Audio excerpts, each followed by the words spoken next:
Hey, what is up guys? MODC Architecture here and welcome back to another video.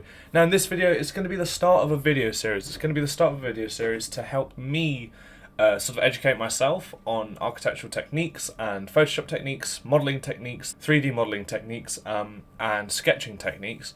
And also to help you sort of visualise how I do things and maybe take some inspiration from that and hopefully learn from it.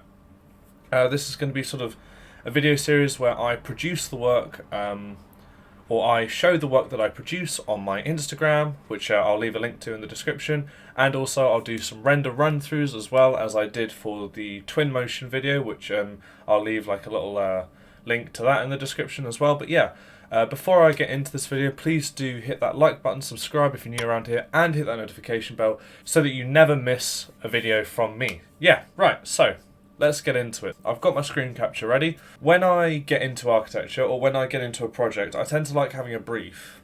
And a brief is super important for me because otherwise I find it quite hard to visualize what sort of the parameters of this design are or this model or whatever. So what I tend to start doing is I start sketching, and I have my the Artist 12 Pro, which I very kindly got given. I tend to start with sketching and sketching, just brainstorming what the brief means to me and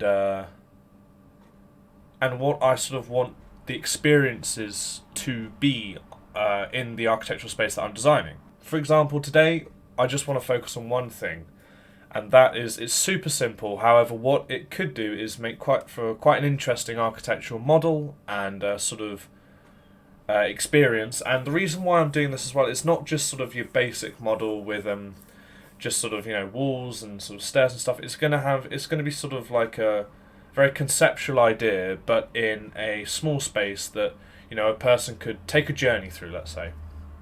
So for example, today I'm just going to be doing the journey of a day in my house, but then to sort of be able to interlock these experiences into together with each other and yeah, then make a cool architectural model out of it. And the reason why I'm doing this sort of as the first one in these series is because what I aim to do is just show basic Rhino modeling techniques, Photoshop techniques, Illustrator techniques, and rendering techniques. And then as we progress through this series, the models will start getting more complex, the ideas will start getting more complex, the Photoshop and Illustrator skills and rendering skills will also get more complex. So sort of we can take this journey together as sort of a progression of just learning how to use these programs. For me, for my masters, but for you, maybe if you're undergraduate or your masters, or you're just interested. Who knows? Either way, I'm happy you're watching, and yeah, let's get into it. So what we do first in Photoshop, if you've never used Photoshop before, I'll just run through this very quickly. To create a new file on Photoshop, just go create new, and then you've got this little window here where you sort of, I have a bunch of presets.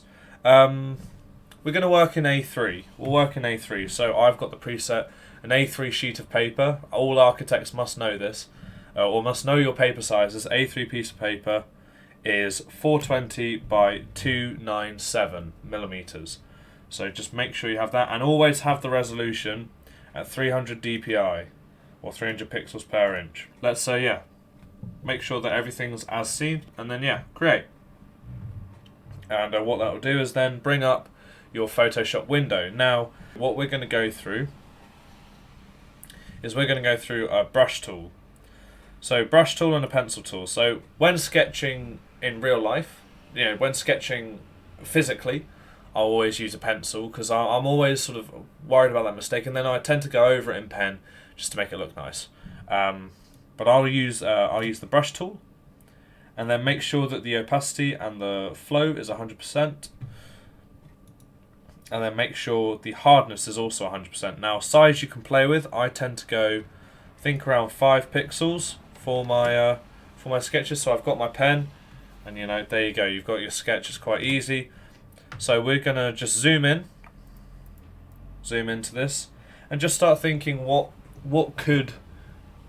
I'm talking about, you know, a day in the life of me feel like, or sort of be in terms of a journey. So when I tend to start off with this stuff, I tend to just start thinking spatially. What are the spaces that I've got? So I've got sort of space one, I've got my just bedroom. Space 2, tend to go into the kitchen because I love my food. Who doesn't? Tend to go in the living room. Just put out R. And then also the dining room. DR. Those are the 4 sort of spaces that I go into every day in sort of my in my house. You know, my journey through my house pretty much every day is this. To sketch this out, I want to start integrating these sort of spaces into each other. Now I know what they look like. You guys have no idea, so I could be sketching anything. And honestly, that's a good thing. The aim of this is to be very conceptual with the spaces and the sizes. So what I'm thinking of doing is making perhaps the spaces that I spend more time in a bit bigger, and then the spaces that I spend less time in a bit smaller. You know, just sort of to show a percentage that you spend your time in the day, just to sort of show a bit more of an architectural representation of my day in my house. So what I'll do is I'll place the bedroom sort of at the top, the bedroom base plate, at the top of my sort of little structure. I've got an idea of what I want in my head. And we'll do a little ground plate as well, because you know we want to ground everything. So we've got a little ground plate of where we can work with. Then we'll just give it a little structural stability. You know, even though this is conceptual, we still want it to look kind of like it could exist. We'll just start rubbing things out. We'll just start making this look a little bit more believable with what I've got here. Now this is just a very brief sketch. I tend to only sketch things very briefly because, you know, if you start sketching in more detail, like fine, you know, the sketch looks beautiful and everything, but what I'm looking to create are these renders. So the sketching process really should only be a 10-minute video for me. It should only be a 10-minute process, you know, just of me collecting my ideas, putting them on a piece of paper, and then modelling from that, just modelling from these basic ideas. So we want to have some sort of staircase going up to this bedroom space. But then I'm sort of thinking, considering the size of this space, do I maybe want to make it a little bit bigger? I probably will end up wanting to make it a little bit bigger, you know. Actually, we'll do that now. I'll probably spend the second most amount of time in the living room. However, you know, it's the entrance hall, it's the entrance space to the house, so I may want to sort of create that effect with just sort of an entrance space perhaps back here.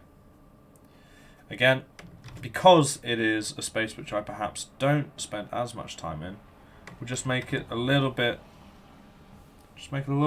smaller, and just kind of have perhaps this connecting wall between the two. So we've now got this wall that kind of connects the two spaces together. Why have I done this? Because I find that I tend to go straight from the living room up to my bedroom space. So again, we'll have this little sort of archway, and then we can have a staircase just going down, and we'll just have our dining room space. Really is sort of it's really just sort of disconnected, I suppose, because I only go in there really to eat my dinner, so it's very disconnected. And then the kitchen space is absolutely required. So perhaps that could be an offshoot here. So we have our living room space here, and our kitchen space kind of just offset from it, just up here. The reason why I'm showing you this is just because, for me, just getting ideas down on paper in this kind of a format is so much more useful than just thinking it up and just going, yeah, we'll do that, why not? You know, that kind of thing. That's kind of what I'm sort of getting at here.